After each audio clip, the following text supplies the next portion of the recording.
ও নবী, আপনার চেহারার মধ্যে এমন কি বরকত গো নবী, যে চেহারাটা দেখা মাসকে মাস না খায়া থাকতে পারি গো নবী।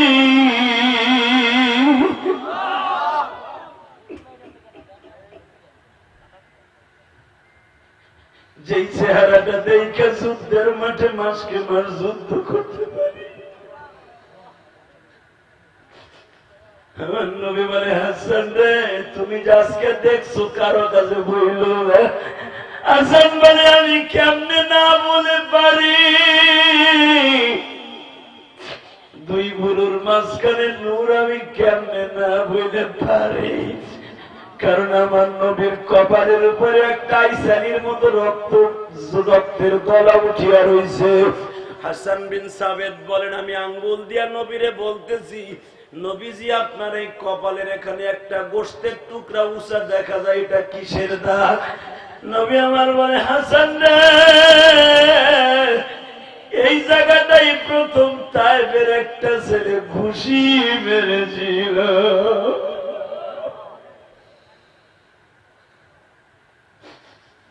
হাসান রে, পরবর্তীতে আমার ঠোঁটের উপরে একটা ঘুষি মেরেছিল। আমি নবী কপাল আর ঠোঁট ধরিয়া বসে পড়েছিলাম। এই সময় আমার মাথার উপরে এমন জোরে লাঠি দিয়ে বাড়ি দিয়েছিল। কুমিল্লা মুরাদনগরের আশেকে রাসূল ভাইরা, মা আয়েশা সিদ্দিকা তাই বলেন, আমি যখন নবীরে গোশতের টুকরাটা হাতে দিলাম, নবী হাতের মধ্যে কাঁদে আর বলে, আয়েশা রে, উহুদের মাঠের ভাঙা দাঁত দুইটা আমার গোশত খাইতে দেয় না রে আয়েশা।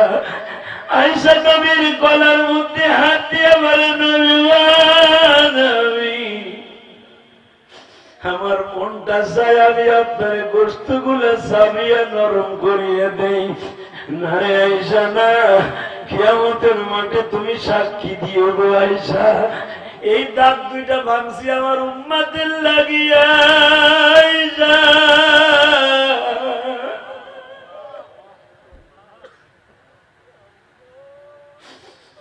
আমার উম্মত যেন জাহান্নামে না যায় গো আয়েশা। বাজান, এখন আমি দেখতে চাই রোজে মাহশারে তেমনি কাঁদতে হবে গো বাবা। এখন একটু মুরাদনগর কৃষ্ণপুর, কি কৃষ্ণপুর না, কৃষ্ণপুর ওয়াজের মাঠে বসে 2 ফোঁটা পানি বরাদ্দ করিয়া দাও। ও বাজান, তোমরা হলাম মুরাদনগরের ছেলে, আমি ইলিয়াস রহমান জিহাদি গোপালগঞ্জের সন্তান। ও বাবা, শুধু 2 ফোঁটা পানি দেখতে চাই। ওই গোপালগঞ্জের মাটির নিচে ঘুমিয়ে আছে আমার মা।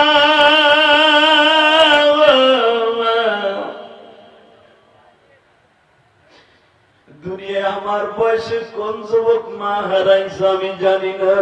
তবে আমি যখন যেই রুমের মধ্যে রেস্ট লইতেছিলাম, একটা যুবক বহু দূর থেকে আসছে বাবা, সে কুয়েত থাকে। আমার হাতের মধ্যে টাকা দিয়ে কি বলছে জানো? হুজুর, আমি আপনার মতো মায়ের পাগল। আমি বললাম, আপনি কি করেন? বলে, হুজুর, এখান থেকে 14 মাইল দূরের থেকে আপনার নাম শুনে আসছি। হুজুর, আপনার ওয়াজ আমি কুয়েত বসিয়া বহুত শত শত ওয়াজ শুনছি। হুজুর, এই কুয়েত আমার জন্য এতই নিষ্ঠুর, আমি প্রবাসে যাইবার 1 বছর পরে আমার মা আমার সাইরা চইলা গেছে।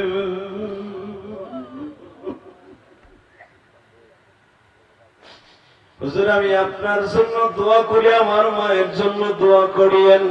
আপনি মসজিদ করতেছেন, দোয়া করিয়েন।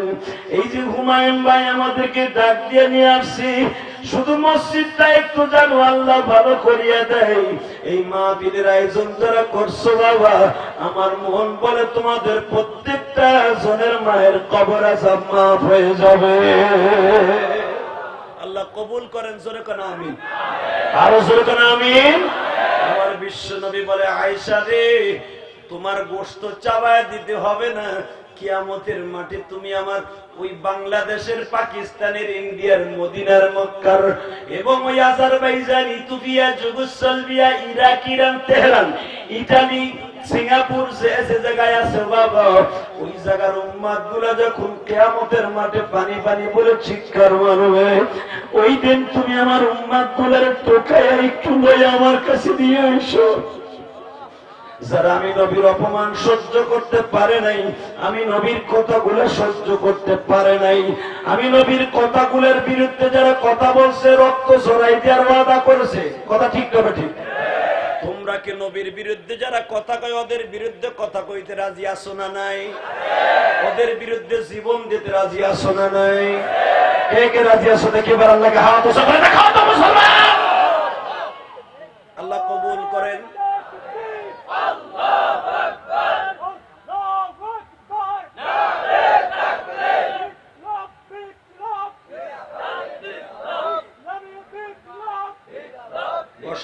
আল্লাহু আকবার জোরে বলেন। আমি একটা তাকবীর দেই গভীর রাতে, তাকবীর এই স্টাইলে দিবেন, নারে তাকবীর,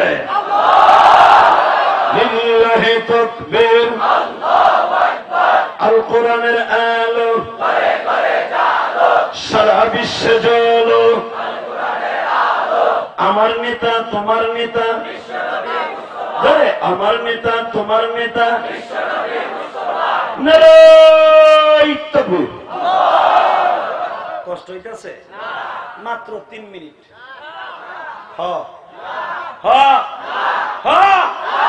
তাহলে একটা শর্তে বাড়বে, যে উঠবে আর লুঙ্গি টেনে ধরবেন।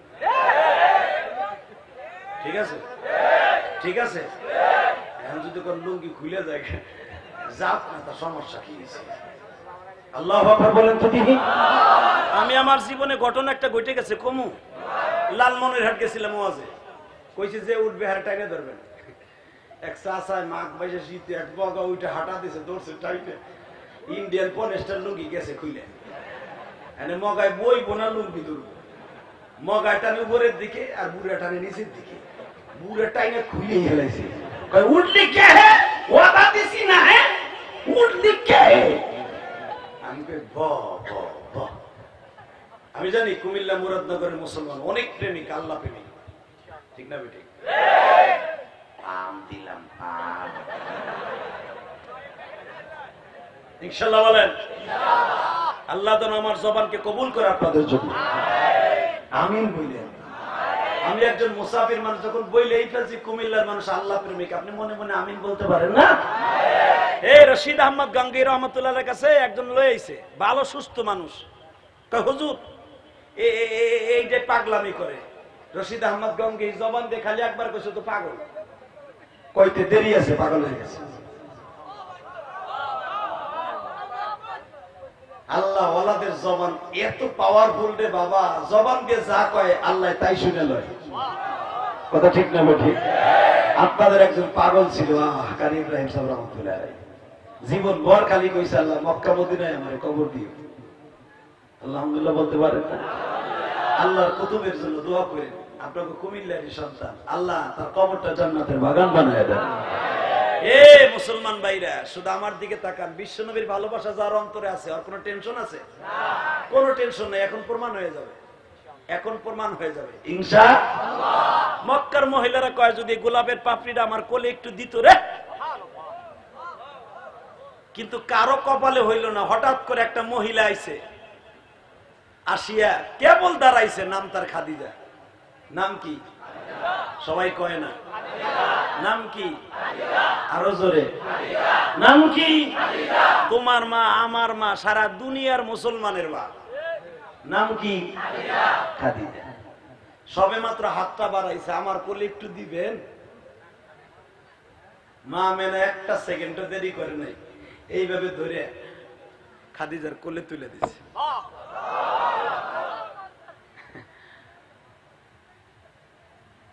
খাদিজার সাথে কেন আমার নবীর জীবনের প্রথম বিবাহ হইলেন? সবই আমার আল্লাহর খেলা, ঠিক না বেঠিক? খাদিজা তার আগে 3টে বিয়ে হয়েছে, নবীর সাথে বিয়ে হওয়ার আগে। ওই ঘরে বাচ্চাও হয়েছে, কিন্তু তারা বাঁচে নাই। কেউ কেউ বলেন একটা বাচ্চা বেঁচেছিলেন, সেটাকে আমার নবী নিজে বিয়ে দিয়েছেন। আলহামদুলিল্লাহ বলতে পারলেন না? মা খাদিজার বয়স 17, বিশ্ব নবীর বয়স মাত্র 6 দিন 4 দিন। মারহাবা কোন নবী যখন খাদিজার কোলে তুইলেই দিছে, মা খাদিজার একটা সেকেন্ডও দেরি করেন নাই, 2 গালে 2 চুমা দিয়ে দিছে। যেদিন থেকে মা খাদিজার নবীর গালে চুমা দিছে সেদিন থেকে খাদিজার গালের মধ্যে কোনোদিন দুর্গন্ধ হয় নাই। বাজানরে যার গালে চুমা দেওয়ার পরে যদি গালে দুর্গন্ধ না হয় তাহলে বোঝা গেল এই মানুষটা কেমন মানুষ গো বাবা। যুবক ভাইরা, আমার বিশ্ব নবী যদি কোন গিলাসে মুখ লাগায় পানি পান করতেন, ওই গিলাসটা না ধোয়া পর্যন্ত বাবা মিসকম্বারের ঘেরান আসতো। আমার নবী যদি কোন প্লেটে খাবার খাইতেন, ওই প্লেট থেকে মিসকম্বারের ঘেরান আসতেন। এই জন্য আমার নবীকে বলা হয় ওমা আরসালনাকা ইল্লা রাহমাতাল লিল আলামিন। কুমিল্লা মুরাদনগরের বাইরে রে, কবরে যাইবার পরে একটা মানুষের ছবি দেখানো হবে, এই মানুষটারে তুমি চিনোনি? যদি তোমার জবান দিয়ে বের হয়ে যায় তো আমার এতিম নবী বলতে দেরি হবে, তোমার কবরটা জান্নাতের টুকরা হতে দেরি হবে না। কবরের মধ্যে থেকে আওয়াজ আসবে ওয়ালবিসুহু মিনাল জান্নাহ ওয়া আবশিরুহু মিনাল জান্নাহ ফাফাতাহনা আবওয়াবাস সামা। আল্লাহু আকবার, জোরে বলো। কবরের মধ্যে থেকে আওয়াজ আসবে, এই ব্যক্তির জন্য জান্নাতের বিছানা বিছায়া দাও, এই ব্যক্তির জন্য জান্নাত থেকে একটা জানালার দরজা খুলিয়ে দাও, এই ব্যক্তির কোনো টেনশন নাই রে।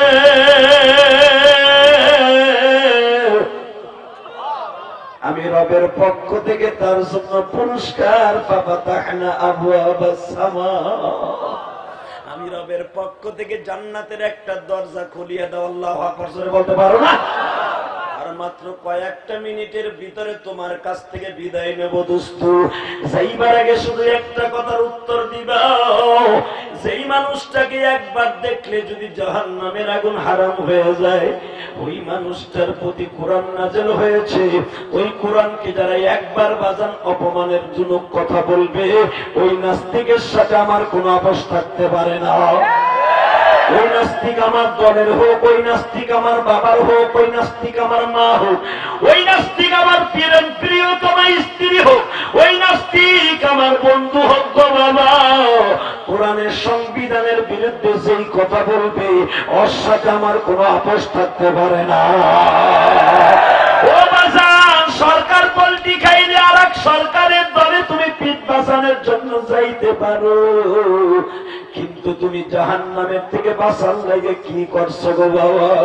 জাহান্নামের থেকে বাঁচার জন্য যদি কোরআনকে বাদ দিয়া যদি দলের পাইরবি করো, আমার বিশ্ব নবী যখন বলবে তোরে আমি চিনি না, এমন কোন তোমার বাবাও নাই, তোমার আল্লাহর জান্নাতে লয়ে যাইতে পারে। কথা ঠিক না বেটি? তাহলে আমার সাথে উত্তর দাও, যেই নবী কোরআনের জন্য দান দান মোবারক শহীদ করলেন, ওই কোরআনের বিরুদ্ধে কেউ কথা করলে ওর সাথে কোনো আপোষ নাই। এই যে ডাক্তার মুরাদ সাহেব, ও না বুঝে একটু লাফাইছিল 2 দিন, এখন মাশাআল্লাহ বুঝে আইছে মনে হয়, আর যদি না আইসা থাকে ও মরার পরেও বুঝাই।